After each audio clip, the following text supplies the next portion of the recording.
OK, dans les dernières semaines, il y a un nouveau test pour détecter plus rapidement les cancers du sein qui a été annoncé. Et moi, ma première question, ça a été pourquoi maintenant et pas avant? Allô, Monsieur Simard? Blablabla. Donc, en parlant à un chercheur, je me rends à l'évidence que les femmes sont vraiment moins représentées dans les recherches médicales et ça a des impacts assez importants. Les maladies se présentent de façon différente chez les hommes et chez les femmes, donc si on ne l'étudie pas chez les femmes, on ne sera pas capable de la reconnaître. Si vous avez jamais montré une pomme à quelqu'un, il ne pourra pas savoir que c'est une pomme puis que ça se mange. OK, ben nous, on a des clémentines. Voici 2 crises du cœur.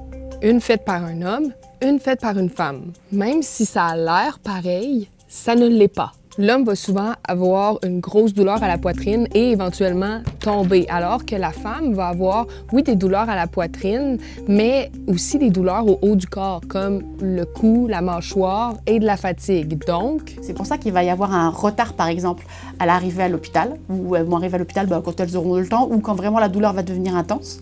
Et puis, il y a une méconnaissance éventuellement des gens qui vont la recevoir en disant « oui, mais non, c'est pas thoracique, c'est des douleurs atypiques, c'est pas de la maladie coronarienne, c'est pas de l'infarctus. » D'ailleurs, Dr Clavel m'a dit que ça fait seulement environ 1 an qu'on ne peut plus qualifier les symptômes des femmes comme étant atypiques. C'est les symptômes atypiques pour 50% de la population, donc c'est pas tant atypique que ça. Et les principes égalitaires, on les voyait même chez les souris. Au niveau des recherches précliniques, on faisait des groupes majoritairement en fait d'animaux mâles parce que c'était vu comme étant plus simple étant donné qu'il y a moins de variabilité au niveau des hormones, variabilité au niveau du cycle reproducteur, cycle menstruel. Mais à un moment donné, au début des années 2000, on s'est rendu compte qu'il fallait prendre en considération que les hommes et les femmes sont biologiquement différents. Les politiques en équité, diversité, inclusion ont été parmi les facteurs importants des avancées entre les hommes et les femmes en recherche. Mais Donald Trump avait promis de mettre la hache dans ces principes-là et il l'a fait.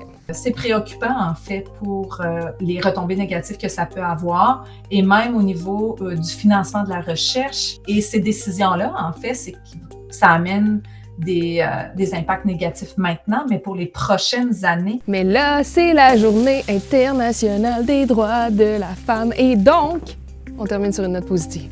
Chez nous, rien n'indique une diminution des principes d'équité. Tout le monde à qui j'ai parlé dit qu'on progresse quand on parle de recherche médicale, même si le rattrapage à faire est grand. Aujourd'hui, au pays, pour exclure les femmes d'une recherche médicale, il faut avoir une méchante bonne raison. Genre, on fait une recherche sur le cancer de la prostate.